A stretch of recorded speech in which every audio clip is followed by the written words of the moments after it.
Good morning, Chairman. We're now live. Good morning and welcome to this formal meeting of the Children and Young People Scrutiny Committee, which is being reconvened from the 9th of September 2022. My name is Councillor Rob Kendrick and I'm Chairman of the committee. I'd like to welcome all members and officers present today, both attending here in the Council Chamber but also on Teams. The video feed of this meeting is being broadcast live via the County Council website, and I would also like to welcome members of the press and public who are watching our meeting online today. I'd also like to welcome Councillor Stephen Rowe, Executive Support Councillor for Children's Services, Community Safety and Procurement, who has attended today on behalf of Councillor Mrs Bradwell. Welcome also to the following senior officers from Children's Services: Heather Sandy, Executive Director, Children's Services; Martin Smith, Assistant Director, Children's Education; Linda Dennett, Assistant Director, Children's Health and Commissioning; and Tara Jones, who is the new Interim Assistant Director, Children's Safeguarding. Welcome to you all. I'd like to begin with the usual health and safety announcement. There's no fire drill planned this morning.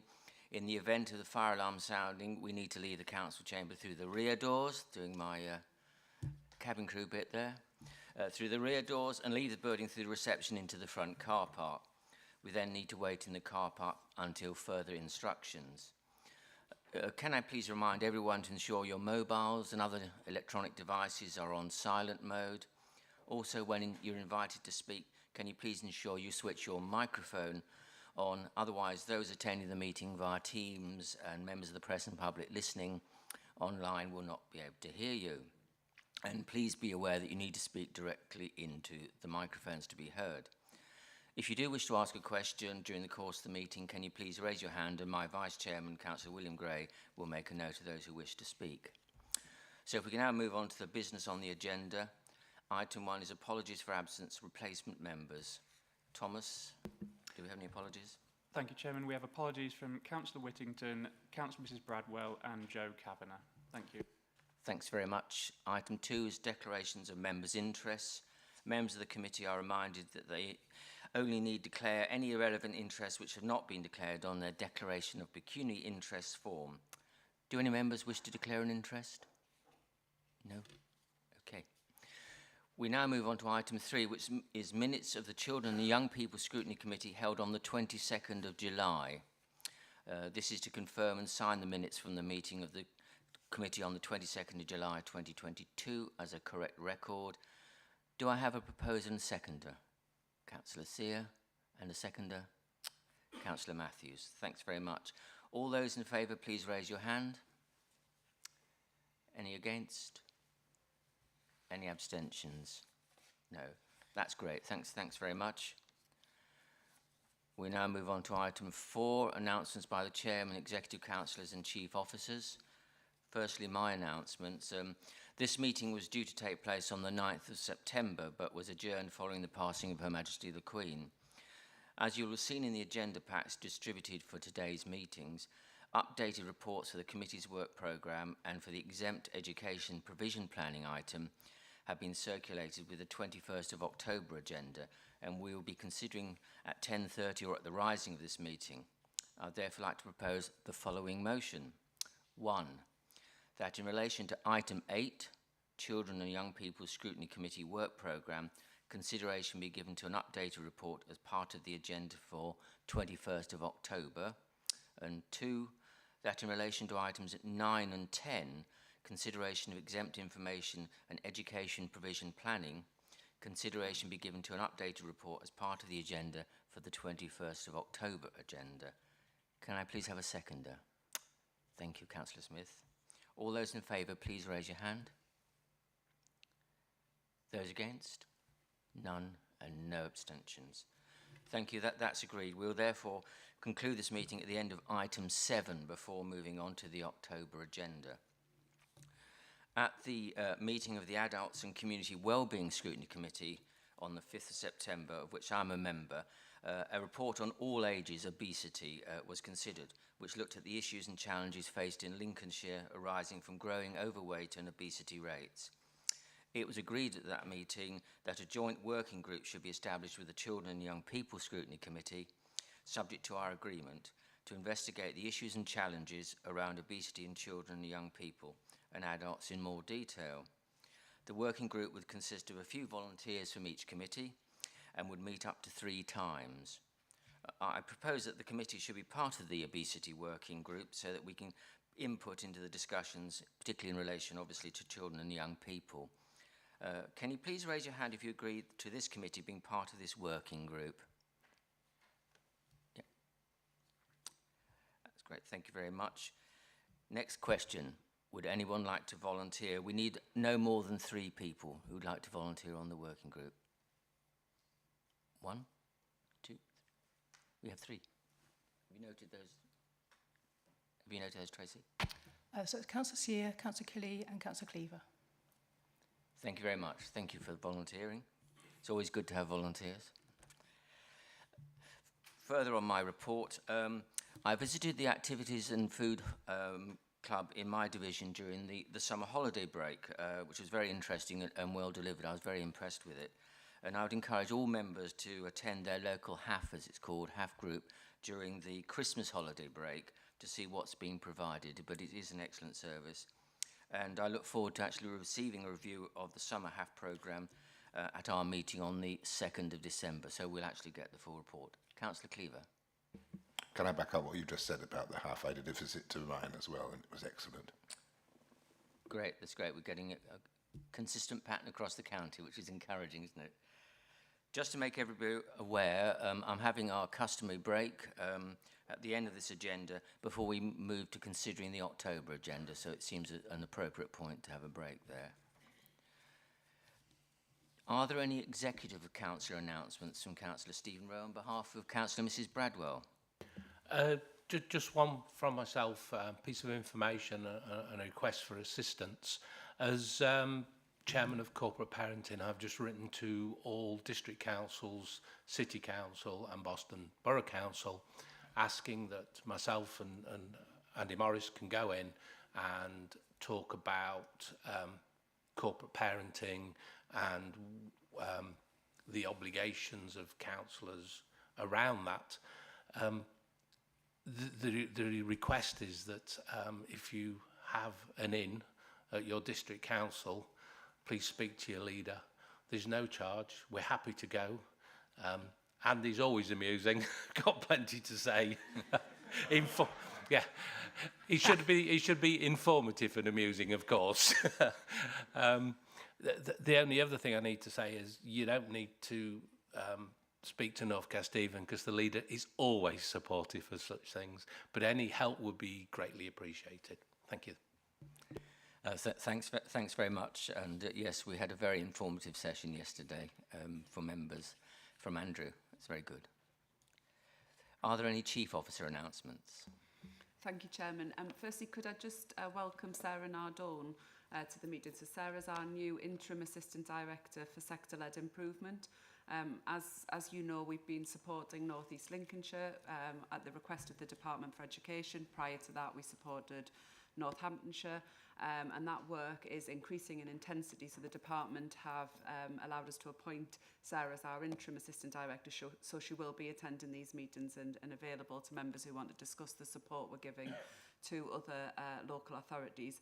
And then also a little bit of good news. Our Lincolnshire Young Voices won the top award for co-production at the Nason Annual Awards.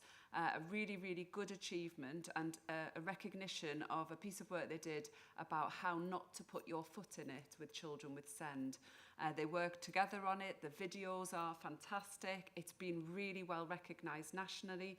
We'll send the link out so that everybody can see it, but we're really proud of them and really proud of their achievement, and I know the committee will be too. We'll send that round so that you can see it. Thanks very much. It's always good to start the meeting with some good news.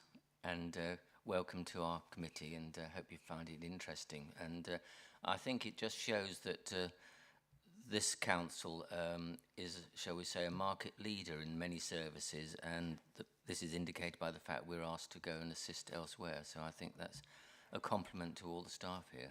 Thanks very much. We can now move on to item 5, which is the update on Special Education Needs and Disability Transformation Programme.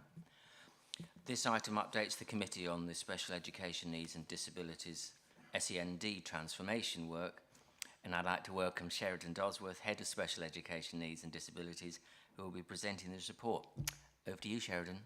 Thank you very much. Good morning. So, as Councillor Kendrick said, this is an update on work that we've previously shared here. And the paper obviously sets out some of the reasons we've been doing that work, but primarily I think the thing to focus in on is our anticipated growth, were we not to do anything, in the number of EHC plans, which we had done some trajectory work and indicated that we would be close to 8,500 education, health and care plans by March of next year if we did nothing. And the pressures on our high needs budget would have just been enormous, growing by over 20 million a year if we continued as we were. So I've just set out in the update the key activities that we've undertaken and just want to take you through the highlights of where we are currently. So one of the things that we did in response to what special educational needs coordinators were telling us was to try and strengthen how they make assessments, objective assessments of young people in mainstream settings in particular, so that they're able to identify their needs but also be able to identify the provision that they require. So we introduced something called the Valuing Send tool, which I think we've shared here before, and that since the last time I updated, has now become a digitalised version, which makes it much easier for people to use online. And running alongside that, we introduced an inclusion toolkit, which sets out Lincolnshire standards. And again, in response to what settings told us, there was often a bit of a debate over what we should expect settings to be able to manage in terms of young people's needs prior to coming into any sort of statutory interventions. So those two tools have been really instrumental in trying to change some of the landscape that we were operating in.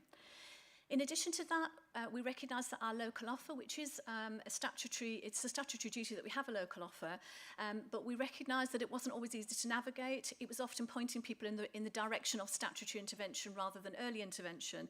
That had a complete overhaul, and we relaunched that on a new platform in June 2021. And the feedback on that has been extremely positive. Lincolnshire Young Voices that Heather just mentioned have been part of the development of that and continue to be, and they make it so much more engaging and interesting than perhaps we as officers might do. So really good feedback on that. But what's important as well with the local offer, we're doing everything to signpost people to it so that people, even if they haven't been aware of it, we're signposting them in terms of, for instance, the graduated approach briefings that we undertake for Senko each term. All of their booking is now through the local offer. We put up the videos of those sessions so that if people have missed them, they can go online to see them. And I think it's just been a way of gently nudging people to use the local offer. And if you're booking on a session, then hopefully you stop and have a look at some of the other things that are on the local offer. You've heard us talk previously about our workforce development, and that has come on in leaps and bounds and obviously underpins the changes that we're trying to make to equip mainstream settings and our specialist settings with the skills to be able to meet a wide range of needs. So that was commissioned in February of this year. Phase 1 has already been concluded in terms of prioritisation being given to the content, and it's been launched on the Lincolnshire Safeguarding Children Partnership platform, which is a well-established training platform, as I'm sure you're aware. The third phase will see that platform open up to parents and carers, because parents and carers have also told us that lots of times professionals and schools get training, but actually for them, they also feel that they would benefit from some of those skills and knowledge. So that will be in phase 3, and then by phase 4, that will become a self-funding arrangement, and we've got a sustainability plan in place for that. The other key piece of work has been around a transitions protocol. As many of you are aware, we obviously have invested hugely, supported by yourselves, in the special school, and we've got a large capital programme. But it's really important that we also only have children in specialist provision for the time that they need to be in specialist provision. And there are some people, young people, that can move back into mainstream. And we've talked previously about some of the benefits of them being back in a mainstream setting, able to access a broader curriculum. Since I wrote this paper for the September agenda, we've now got 14 rather than 4 young people that have transitioned out of special school into mainstream settings. So it's really positive, and we will continue to work closely with families because it's important that families feel ready for their young people to move back. And then the other 2 pieces of work were the introduction of an advice line so that Senkos in schools and early years settings and colleges have got somewhere to call if they're concerned about young people and they're not quite sure where to go next to seek some help. And then the last bit was the introduction of a multi-agency panel, which was about challenging ourselves to really make sure that we were putting in that professional challenge around the requests that come in for statutory assessment, making absolutely certain that we are clear that we can see evidence that early intervention is being used appropriately and that staff in settings are making robust assessments of children's needs rather than moving straight to statutory. So they are the key activities that we've undertaken, and just important to say that in terms of the specialist, the panel that makes the decisions, we know that over time we were saying yes to more and more statutory assessments, and we dropped to about 6% saying no. So obviously the more we say yes, the more EHC plans we're going to have. But it was about making sure that we were saying yes in the right cases and not, and not those that maybe the evidence wasn't there that they'd implemented early intervention. So in terms of what we've seen so far, the tools that we introduced have been very well received. We have seen an impact on our work. The EHC needs assessment requests increased by 3% last year, but that was compared to a 23% increase nationally. So we have seen an increase, but it's a lot less than we might have anticipated and certainly compared to our other authorities. We also saw a reduction in the number of new education, health and care plans. So although our overall number has risen, in terms of new plans coming through, we are actually reducing that against a backdrop of a national 3% increase. We've increased by 4% overall in the number of EHC plans. It was a 9.9% increase nationally. So I guess what I'm trying to highlight is that the work is beginning to have some traction, and we are starting to see some of those, the drop in the big numbers that we were anticipating. Ending EHC plans in Lincolnshire, I think I've talked about before. Historically, we tend to end EHC plans when young people leave education. And so again, it was about trying to change that culture so that when a young person has achieved their outcomes, we need to end their plan and celebrate them achieving the outcomes. And in 2021, we had 33 of those compared to 3 the previous year. So the numbers might not be enormous in terms of that, but it's headed in the right direction, which I think is what I'm trying to illustrate. So in terms of our worry about the number of EHC plans we thought we would have by March 2023, we are lower than that. We're just about 6,800 mark and had been anticipating nearly 8,500 by March. So we won't get to 8,500. We are definitely seeing that kind of bite now and the impact of what we're doing. In terms of cost avoidance, we are basing the cost avoidance essentially on 2 elements of the work at the moment. The Ask Sal advice line, which is quite easy for us to track what's happening, and also the no to assessment. So those young people are not going through to statutory assessment.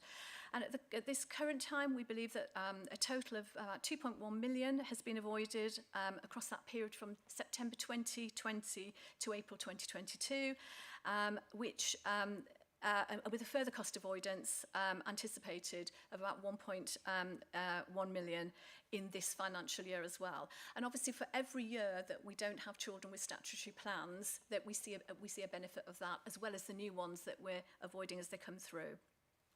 We've obviously got some next steps. This, we're not complacent. There are significant pressures on the system, which I know you're very well aware of.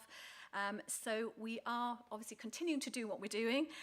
We now need to promote the use of the Valuing Send tool in our annual review process so that we're encouraging schools and settings to go back to that assessment of where that young person is now and whether or not, we've got to a point where we could end an EHC plan. We've got some focused audit work coming up between now and Christmas, just looking again, testing ourselves about our decision making and whether we're being robust enough in our decision making. And we continue to work with our mainstream and special school settings around that transitions protocol, because we need both special and mainstream setting to be on board in doing that. We know we've got their buy-in and their commitment. It's just about how we keep making that happen so that we see young people in special school when they need it, but when they no longer need it, they're transitioning back. And in terms of the last thing, since I wrote this paper, we have been developing a strategy. My colleague Kate Capel has been working on a social, emotional, mental health strategy, which is now finalised and is being launched between now and Christmas. Thank you. Thank you very much. A very comprehensive report. It's now time for questions. I was going to ask a question about how well academies and schools engaging in the transformation work, but I think you've already answered that question, if I remember rightly, so that's brilliant. Do we have any questions? Councillor Smith. Councillor Smith. Thank you, Chairman. I apologise for the length of one of my points, but please be reassured the rest are quite brief in nature. Chairman, I know I've made this point before. I think it's important to reiterate again the reason why parents want an EHCP in the first place is it gives their child the highest legal protection under the law. But this is not just an issue about having their needs met in school. This is also an issue of transport. I recently had in my division an issue where a student who has some needs, who have them met informally, had been going to the Aston's school in Market Raisin for the entirety of her secondary school tenure, came to sixth form, and the county council said, well, because you have no EHCP, it is not your nearest school. This arrangement, for one reason or another, I believe it was to do with a contract that wasn't a local authority contract ending, has now ended. So, of course, that puts a strain on her and her family, which is something I think we need to be mindful of, Chairman. It may be that those needs are met informally, but if you don't have that piece of paper, then your protection in terms of access to that school is lessened. So that's another reason why parents wish for their child to have an EHCP. Now, this may be something we can do in how we operate as an authority. We may not be able to because of legislation, but I am acutely aware, Chairman, that any such alteration would have a cost implication on ourselves, especially at the difficult time. I can't see another way how to tackle this if we wish to change the, shall I say, demand in EHCPs, because it's all part of that support process. It's how does the child get there? What support do they get when they get there? It's all one thing. We can't. Although it's treated separately because it's separate departments in some respects, it's a whole package, and we're at risk, I think, of seeing potentially when stories like that become more prevalent, and they probably will do, Chairman, you may see a rise in requests for EHCPs for that reason alone. Secondly, Chairman, could the committee be given a flavour of the type of cases in a given month that haven't progressed to an EHCP assessment? Thirdly, Chairman, in the second paragraph on page 14, it highlights the percentage of no to assessment taken and shows that since the panel's introduction, the percentage figure has risen almost 20%. Certainly if I was a parent or student in what I would call the bad old days of trying to get statemented from the outside looking in, the figure would cause me quite a worry because A, that assessment would be denied, for one thing, and then B, again, this may not be the case now, but in the bad old days, if you weren't statemented, the support you got, certainly in my experience, it may be different for other people, my experience wasn't great. It was back you go, your assessment's been denied. It may be very different now, and I hope it is. Finally, Chairman, in the third paragraph on page 15, it states that 33 EHCPs were ended. Was this with the consent of the child, well, the parents of and young person, or were they ended on a, shall I say, clinical basis? Thank you, Chairman. I can see I've had the answer to my third question, so thank you for that. I believe Heather wishes to come in on this one. So I'll let Sheridan answer all of the service level questions. I just wanted to kind of come back to the transport question. And I think you said, Councillor Smith, that the child moved into sixth form, is that right? So just to be clear, an EHCP is not usually linked to transport. It can be, but that's not the norm. And the rule change happens as the child moves into sixth form, and that's for all children, whether they've got an EHCP or not. And it's the council's policy that's agreed by the council, and the consequences of changing that policy on a budget that's already 50 million? 39 million pounds for the transport that we do would apply to a huge number of children at sixth form, and it's regularly debated at council, because I know in a rural county our councillors want to do all they can to give children choice around where they're educated. But I think that issue is particularly around the child moving to sixth form, and we don't fund transport in the same way at sixth form. Very quickly. I know it comes up. I had it myself, so I'm aware. But in my experience, the reason I was able to get a resolution in my case was because I had an EHC, what was then an EHCP, because the argument could be made, well, actually, the EHCP or the statement says this school provides this. So whilst I appreciate it changes, it's still, and it's not a guarantee, there's still a higher level of chance of protection than if you don't have one. Yeah, and Councillor Smith, that would, for children to get an EHCP so they can secure transport would be a really big problem. I think it's different the other way around. If you've got an EHCP, then maybe there are transport implications, but to get the transport, I think would be really difficult. I'm going to hand back to Sheridan, because I think the flavour of the cases that haven't progressed and the note to assessments and the parental consent is in. Okay, thanks for your questions, Councillor Smith. So just coming to your last question first, we can't end EHC plans without parental consent. So, these are young people that have reached their outcomes, and actually there's an agreement by all parties involved. But yes, we would never be able to end an EHC plan without parental consent. And in terms of the no to assess, so Lincolnshire, under the old statementing world, used to say no to assessment in about 30% of cases. So, that was in line with national. And when we first went into the world of the reforms, we were still at about 30%, but we dropped and dropped and dropped. And I think what we could see through this transformation work that we've done is that we were potentially starting to say yes, because what we were receiving were very emotive requests. Now, if a family makes an emotive request, that's absolutely fine. That's entirely understandable. But actually, most of our requests come from schools, and we expect evidence from schools. And what we could see in the analysis work that we did was actually a lot of the young people where we were saying yes to assessment were almost coming into the system too late.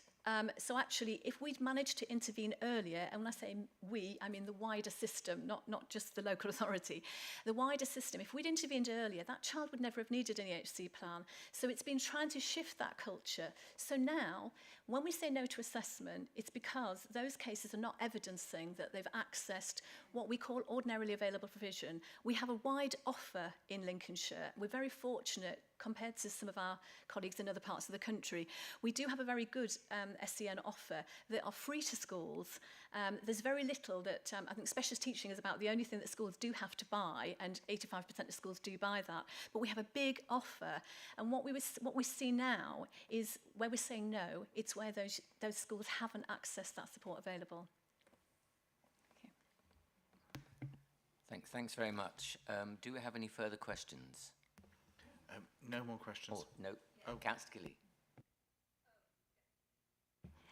Kelly. Thanks, Sheridan, for a really interesting report. Could you just give me more detail when you said you were going to launch the mental health programme? Because obviously that is a main concern, and you hear stories, don't you, in the media where children have to go right across the country to access clinical mental health issues. So I just wondered if you could just give me a little bit more detail of what your programme involves, or maybe I'm asking you too early. Maybe it'll be at the next meeting. Thank you. Okay, so the social emotional mental health strategy is probably, it's not simply focused on mental health. For a lot of the young people that come under that category of need, it's those young people that have quite distressed behaviours, that they may have suffered trauma, they for a wide range of reasons, they're acting out in class, and what we've seen is a growth in the number of young people coming out of mainstream education into specialist, largely because of those behaviours. And obviously there is an element of mental health as well. And, you know, we do have the emotion-based school avoidance pathway that supports young people that may need some additional support around their mental health. Obviously, we have an offer that's available to mainstream schools through Healthy Minds. So that element of it is slightly different, but the focus that we've got is particularly on those young people whose behaviours class teachers are saying are no longer possible to manage because they're trying to teach 28 or 29 other young people. So we've got there's several strands to the strategy. Primarily, it's about how do we upskill settings so that they can manage some of those needs? How do they understand that behaviour is a form of communication? So it ties in with our workforce development. It's trying to be really clear about those that go into specialist provision, that actually their needs can no longer be met in mainstream, but actually, again, if they have specialist provision for a period of time, can they then go back into mainstream once they learn to regulate, and we can identify some of those triggers. So it's just been agreed at DLT quite recently, so the proof of the pudding will be in the eating. But I think some of the preparation work we've done, we've worked with our school leaders as well on this, and we can see that some of this is about developing skills in mainstream so that they feel better equipped to manage the needs of some of those young people. Yes, and then I believe Heather wishes to come in. Thank you, Sheridan. So really what you're saying is that the behaviour is disruptive, and I don't like using that word because it's fairly negative, and I think there was a programme on television recently about how schools managed disruptive behaviour by, it was focused on 3 case studies, and there was this boy whose father had died and he just couldn't cope being in a classroom for very long. So the way that they coped with it was that they obviously was traumatised, was they let him just put his hand up and go out for, a bit of rest.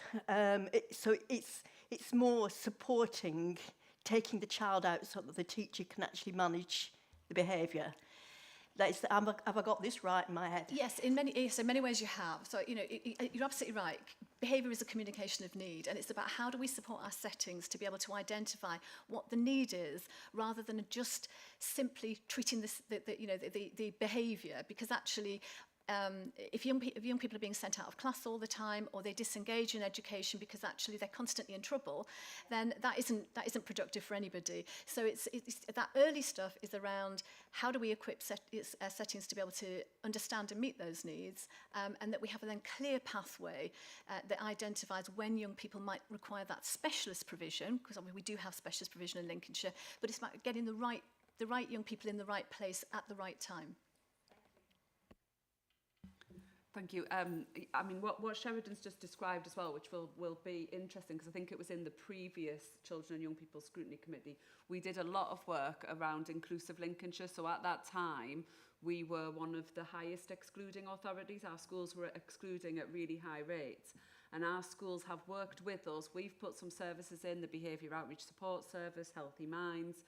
We've worked with our pupil referral units, as they were known then, our Wellspring free schools now, so that children who need specialist provision can get it, but also we've got much more inclusive schools who have a better approach. And on the whole, schools in Lincolnshire are inclusive. Touching on your first question about the clinical support for children really at the high end, again, this committee considered the closure of the in-house, the residential mental health provision in Lincolnshire. We were concerned about that at the time, and it was introduced by NHSE, I believe, a community response for those high-level needs, because all the evidence was when children enter one of those clinics, as you say, and they're moving a long way from home, it's really hard to get them out. Whereas if you spend that money wrapping around the family and wrapping around the child, and you can maintain that child in their setting, then you can have more of an impact. So in Lincolnshire, our model's a little bit different. And it might be that at some point in the future, when we've not got such a busy agenda item, you might want an update on how that's going, because we were really interested in it in the last time. Yeah, thanks, Heather. I think that would be a good idea to have that in the future agenda. And Tracy's made a note of that. Do we have any further questions? No. If I can just recap on the actions required of us. we're required to review and update and seek assurance on the progress made through the transformation work. And I therefore propose the committee has been assured on the progress made through the SEND transformation work and is satisfied with the positive impact the transformation work is having, particularly on the number of education, health and care needs assessments and plans. And I know Tracy has made one of the two notes from the comments this morning. Can you raise your hand if you agree with that proposal? Thank you. Thank you. That's agreed.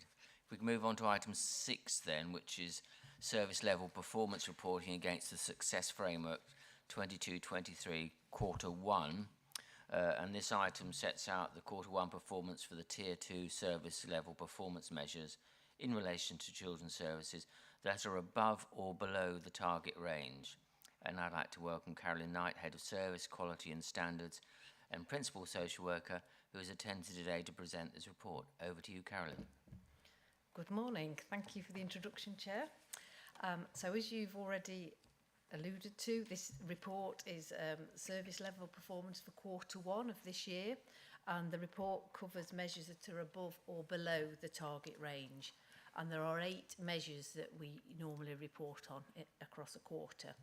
In this quarter, 4 did not meet their target, 1 measure exceeded their target, and 3 measures achieved their target.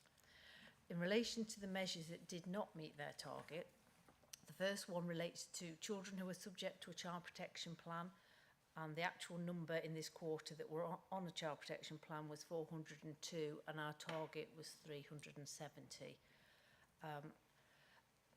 The number of children on a child protection plan does fluctuate. As you'll be aware, it's a multi-agency decision at a child protection conference following social care police investigations that a child may be at risk of significant harm.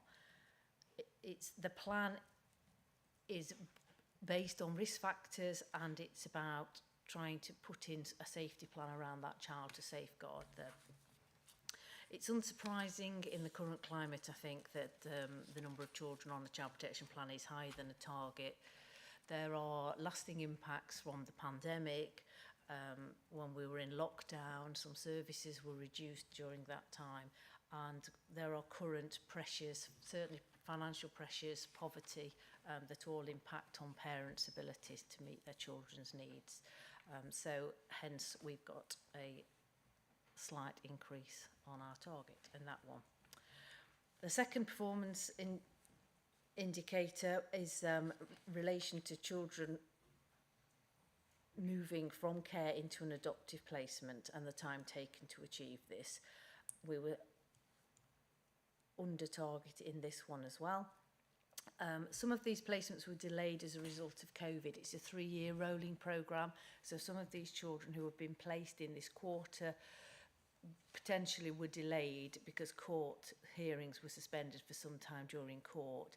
And for some of those children that were waiting to be placed for adoption, the length of time they waited meant that some needed to be reassessed because either they were older then and had missed their window for placement, or family circumstances had changed and we needed to go back and revisit and reassess their birth family and extended family.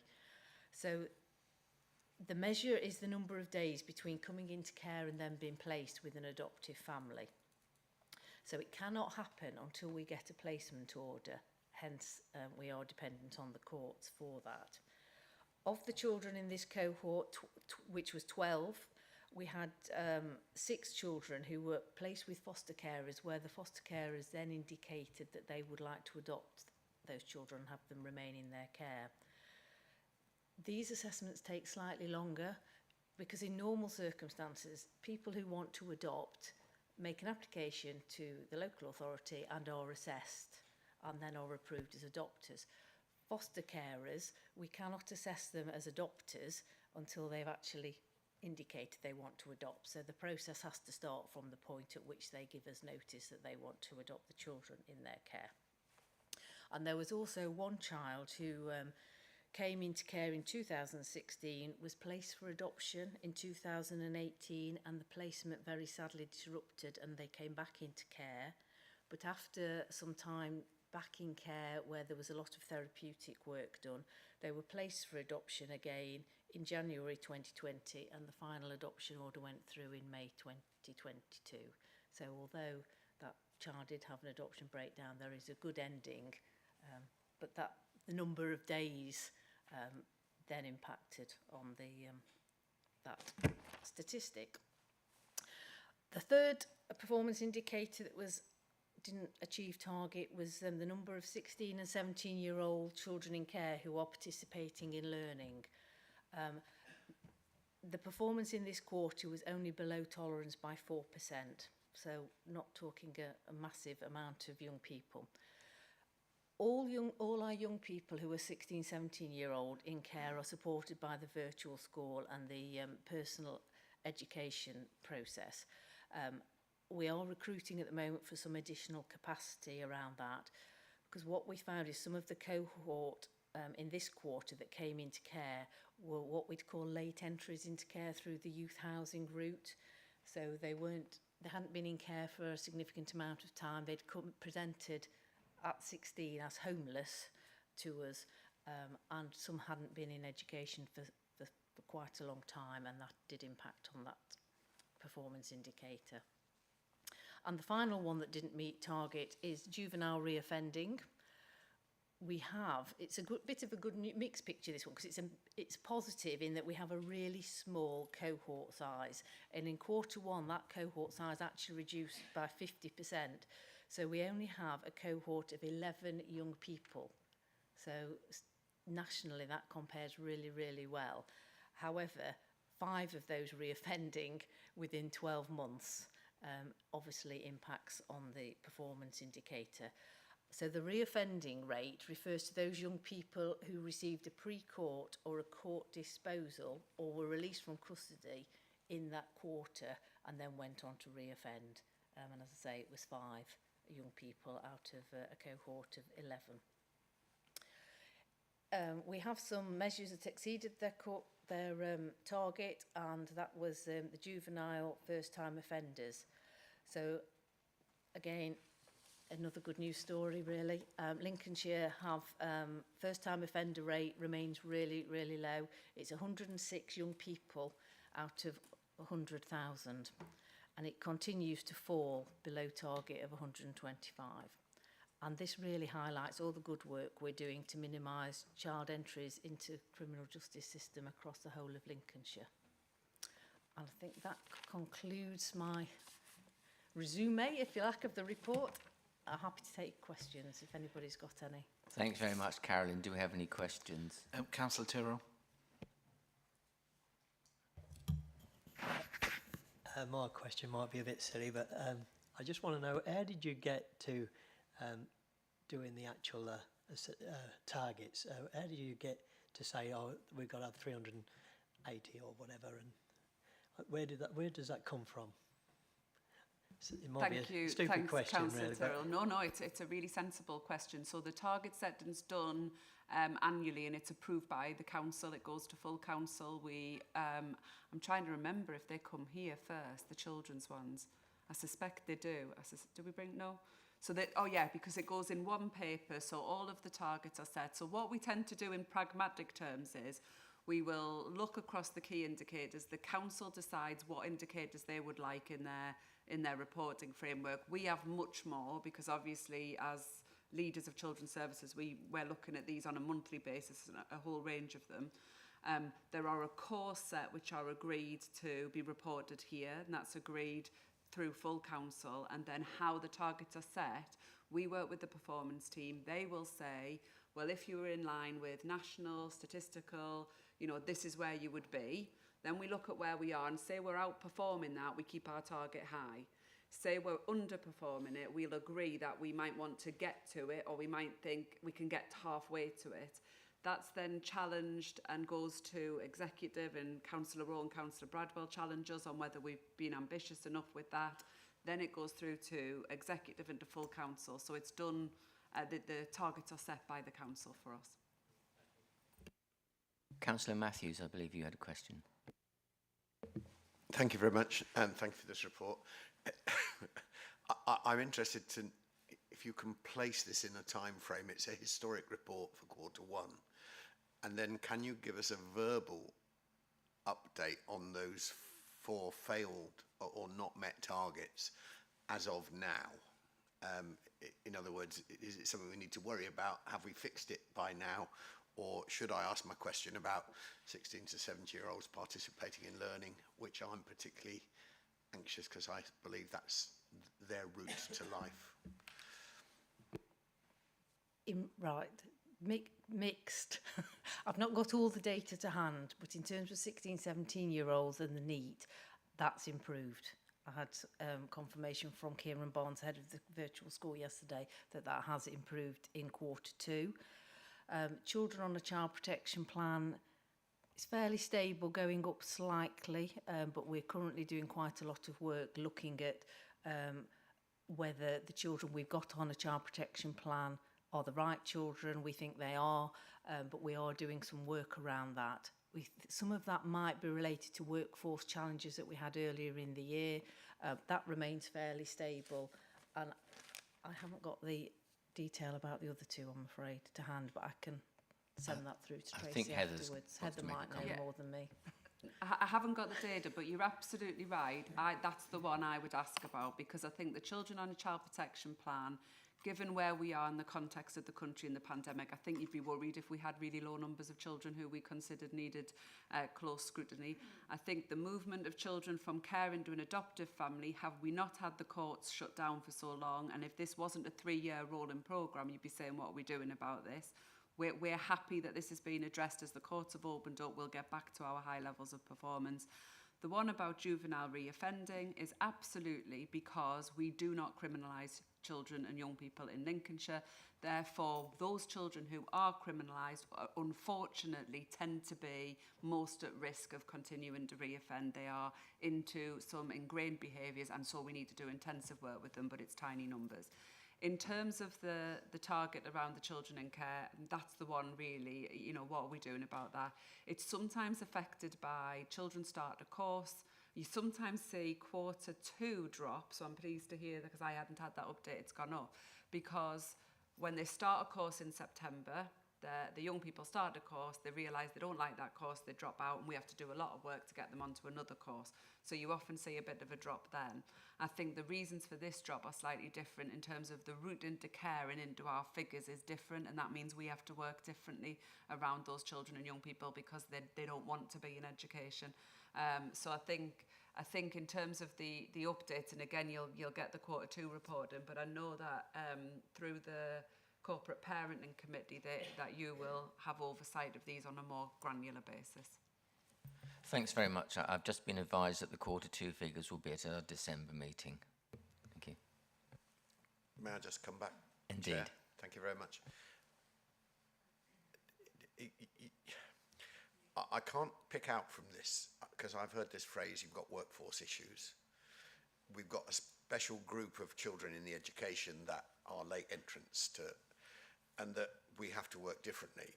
Can we be reassured that we are working differently and that we are responding to these issues?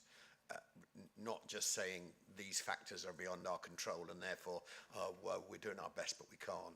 Because what responses are we making to those 3 concerns? The fact we've got to work differently, the fact that there are issues with the cohort because someone will advise me on the technical words, but they've come late into our system and they have greater problems than we would expect. And then the workforce issues.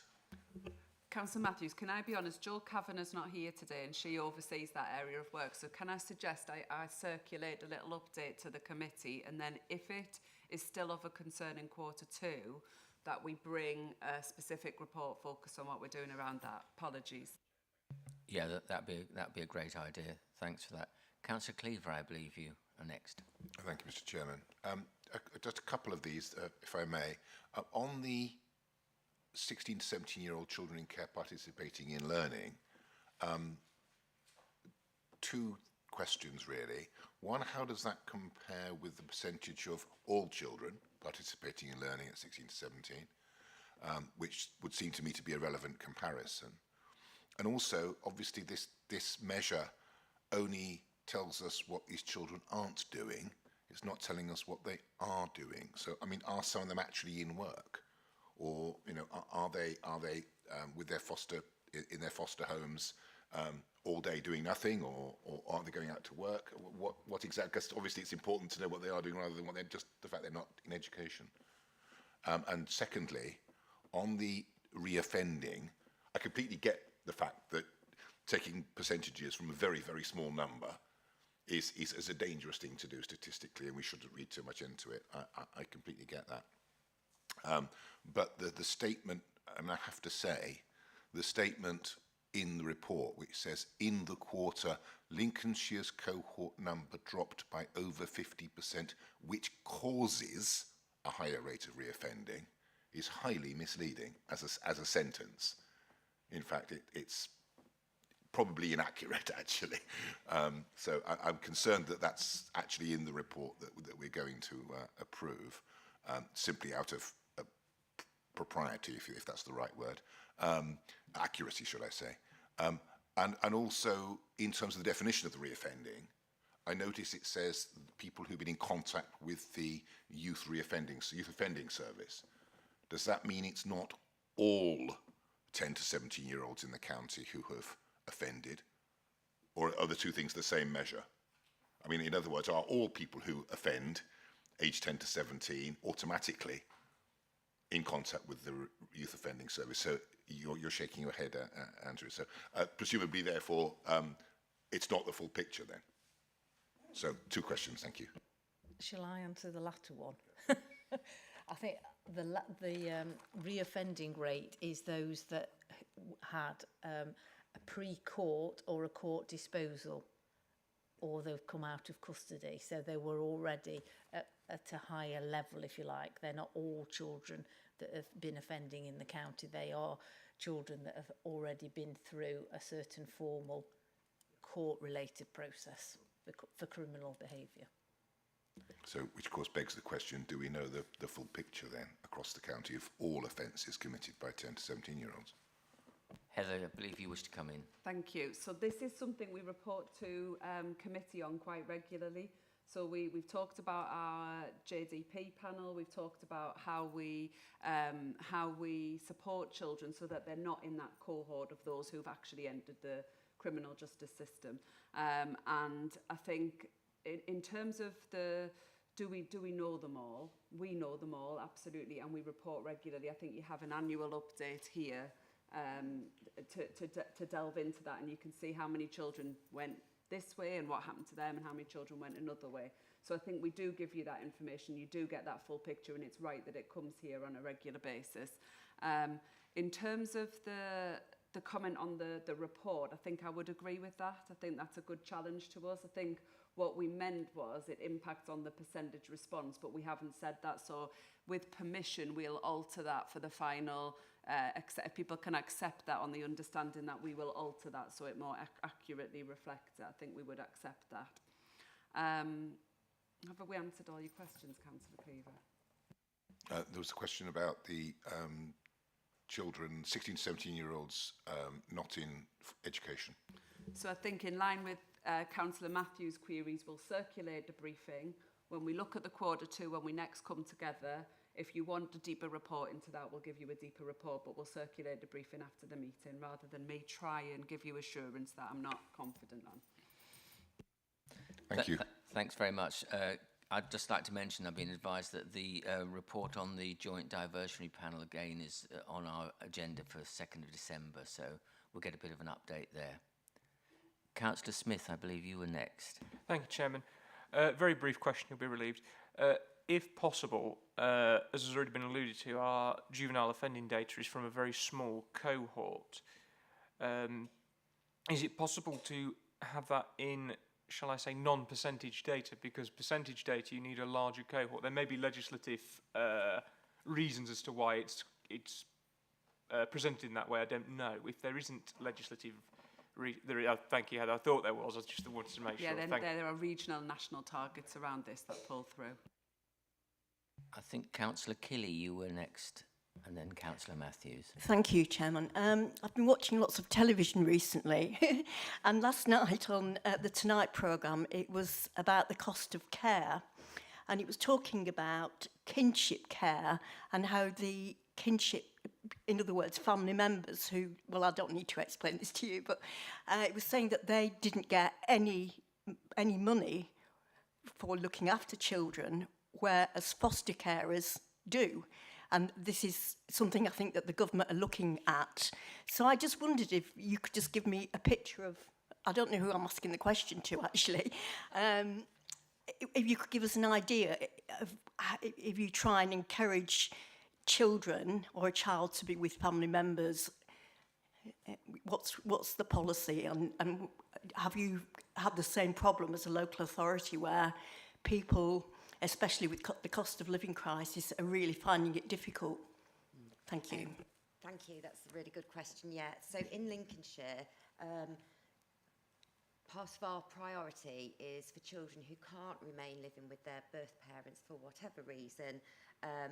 We always look to the family network, whether that's extended family members or whether that's friends, connected people.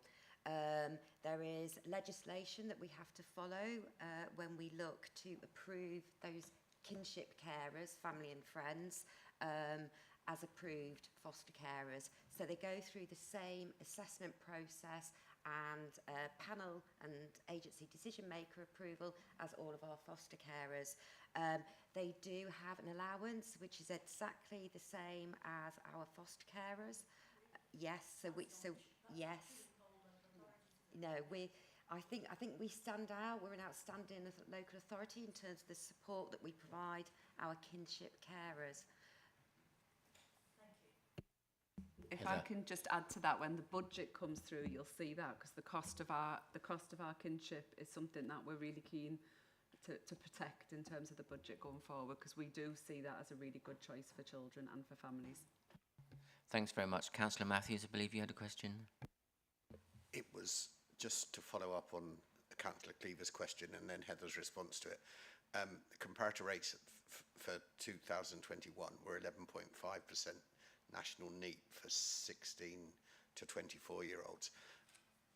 But I think the question was more specific than that, because we were asking 16, 17-year-olds. I'm not sure where you'd get your comparative figures, but I just wanted to reinforce that I think that would be an interesting question, but it doesn't look as though we're mildly adrift at the moment. Apologies, because I didn't answer that question, and I think it's a brilliant question, actually. I think that's what we should be asking in here. How does that performance for children in care match up with the performance for all children? So I'll make sure it's included in the briefing. And it's a really good question. I forgot that you asked it, sorry. Thanks very much. Councillor Smith, one further quick question, please. It is quick, Chairman. So, Heather, do we have any data based on the fact that we are different from national and we do provide our kinship carers with an allowance of sorts? Because as Councillor Keeley said, I know government are looking at this, and quite rightly. So do we have any data of the financial impact to us as a body? Because I think it would be prudent on us as a committee to use our political heads for what it's worth to try and do some lobbying on this, to try and get the costs met by central government if they're looking at doing that, rather than through our own budgets, because as you've already alluded to, things are tight. So I think overall what we would argue in the council is that paying kinship carers saves us money, because we then don't put children into care. It's better for children. And I would say that this council and this committee over many years has supported that approach. So I don't anticipate that being a challenge. I think what the government would say is that's part of the funding and how we choose to spend the funding. So other authorities are choosing to not support kinship to the same extent. But I think the important thing is that in our own budget setting exercise that we advocate for kinship carers, and to be honest, that's something that the council's always had a really clear position on, and I hope that continues. Thanks very much. As we have no further questions, just to recap on our actions that are required of us. So we've been invited to review and comment on the performance of the measures that are either above or below target, and I think we certainly have had members put plenty of questions in on that one. So I therefore propose the committee has reviewed the report and is satisfied with the performance of the measures that either above or below target. And I know that Tracy's made a number of notes from comments that members have made this morning. So can I please ask you to raise your hand if you agree with that proposal? Thank you very much. I think that's agreed. We now move on to item 7, which is the Children's Services Annual Statutory Complaints Report 2021 to 22. And this item sets out the complaints report for that period in relation to children's social care. And I'd like to invite Carolyn Knight again to present this report. Over to you once again, Carolyn. Thank you, Chair. So this is the annual complaint report for last year, 21 to 22, and it is purely the statutory complaints for children's social care. So obviously it excludes complaints made under schools complaint process and the corporate complaints procedure. So it literally is about social care. Within Lincolnshire County Council, complaints are dealt with by the customer relations team, and complaints can be made at any point across the local authority, but all complaints should be forwarded to the customer relations team, so it's all centralised. There's 3 stages to the complaint procedure: local resolution, independent investigation and a review panel. Lincolnshire Children's Services really endeavour to address potential complaints at the earliest opportunity and resolve and divert them rather than wait until somebody actually feels the need to make a formal complaint. Quite often you'll get an indication from people that we're working with that things aren't going to plan or they're not happy with something. Far easier and far better for all concerned to actually reach out then and say, you know, can we address this, have a conversation and try and look at how we can move forward from here. So over the last few years, we have been really proactive in trying to resolve matters in a more restorative way, and I think that's been reflected in our performance around complaints. So we had a total last year of 144 contacts to the customer relations team.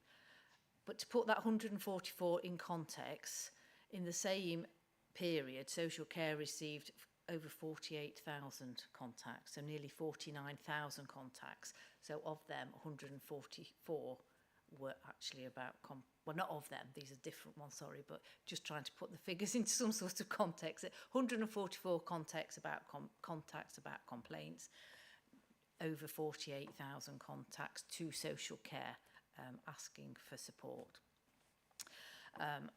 So it's really only 2% of contacts that go into social care where there is a complaint initiated. Of the 144 contacts, 35 of these were resolved outside of the formal complaint process. So we were able to contact the person wanting to make a complaint and have those restorative conversations, which left 109 complaints that formally entered the process. And that is the second lowest amount in 10 years.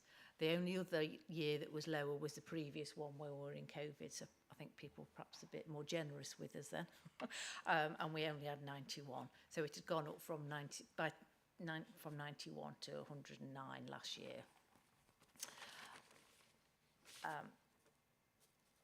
The level of complaints in relation to the numbers of children is really low. And I know we've already alluded to workforce challenges, but actually the fact that we've managed to keep it low through quite a difficult period with workforce, when regionally other local authorities have seen an increase in the number of complaints of 27%, is really a good news story. So in relation to the outcomes of the 109, 29 of these were upheld, which means that some form of fault was found. 16 were partially upheld and the remainder, 64, were not upheld at all. Of those that were upheld, 8 were found to be due to lack of communication, 6 related to errors in assessment, 5 delays in services being delivered and 4 data breaches. The 16 partially upheld were very similar issues, and I think those of you who've been around a while will appreciate that it tends to be the same issues that come back time and time again, but in total, there were 12 that were either upheld or partially upheld in relation to lack of communication, which is the main area of complaint. But 12 out of the amount of contacts we have is not a significant number. Only one complaint escalated to the second stage, and that hasn't been concluded within the year. It was still ongoing at the time this report was produced. 14 referrals were made to the LGO, and within that 2 cases of fault were found, which have since been remedied. And the report is shared within Children's Services, and we always reiterate the reasons for the complaints and share the learning from that, and the need to try and resolve matters early, to try and address those concerns and improve on performance year on year. And that concludes my presentation of the report. Happy to take questions if I can be of assistance. Thanks, Carolyn. Do you have any questions for Carolyn? Councillor Matthews. Oh, congratulations, because they're great figures. And they clearly, to me, they'll ask one question. We've still got some complaints. And I just wonder how many of those upheld complaints were entered into the system appropriately. I can see some of these come in spuriously, and a fallout between 2 individuals blows a misunderstanding up into a complaint. But I'm just into the nature of the way we've handled, or where they've come from, those upheld complaints, to see if there's any further we can do to raise those issues. But well done, it's great. Thank you. I think wherever they come, wherever we get them in from, they always go to the manager of the local team or the team that's responsible, and it's them that then actually try and piece together what's gone off and try and reach out and initially try and resolve it informally. And I think the fact that we do manage to resolve some informally does show that there is a benefit from doing that, really. I think some people just sometimes want people to say, sorry, we got it wrong. They don't necessarily want to take it all the way. You know, we're human, aren't we? We make errors. And we just need to show some humility on occasions. So I think it's working okay.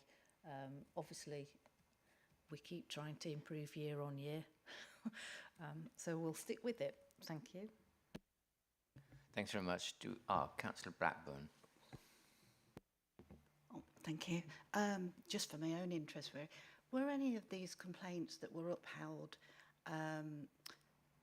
cause any children to be taken into care that weren't necessarily, that were given back, or anything as serious as that? No. No. There will be some complaints that people weren't happy with the outcome of the assessment, but we wouldn't necessarily change it if it was the complaint has to be evidence that we've got something wrong in terms of facts. But it wouldn't be that they disagree with our decision in terms of, and actually we can't just take children into care without it going through a whole court process. So nothing that serious at all. Thank you. Councillor Matthews, I think you wanted to ask a question again. I did, and it was more to seek reassurance that there wasn't any clustering of these successful complaints, because this has come before us before, and then it had almost been focused on one individual or a team where their processes were not in line with our process. It wasn't malicious, it wasn't horrible, but it was just that there was a glitch in the system, but there was a cluster of complaints around that glitch. Has that clustering disappeared was really my question, I think. I think if you look at it's on page 9 of mine, we have got a breakdown by area, 61 of the report. There is a breakdown by area, so they're fairly evenly spread. There are slightly more in Lincoln and SK, but I don't think that would be unexpected given that they are our 2 busiest teams with the most referral and the most open cases. There are teams in there that have got none, which is great. So I think it's a fairly even spread across the frontline social care teams, to be fair, really. Thank you. Thanks very much. If we have no further questions, to recap once again on the actions required of us as a committee, we've been invited to review and comment on the annual complaints report for 2021-22, and note the low number of complaints that were upheld or partially upheld, which I think is very important. I therefore propose the committee endorses the annual complaints report for 21-22, and that the low number of complaints that were upheld or partially upheld be noted. And I know Tracy's made one or two comments from this morning's discussion. Can I ask that you please raise your hand if you support that, please? That's agreed. Thank you for that.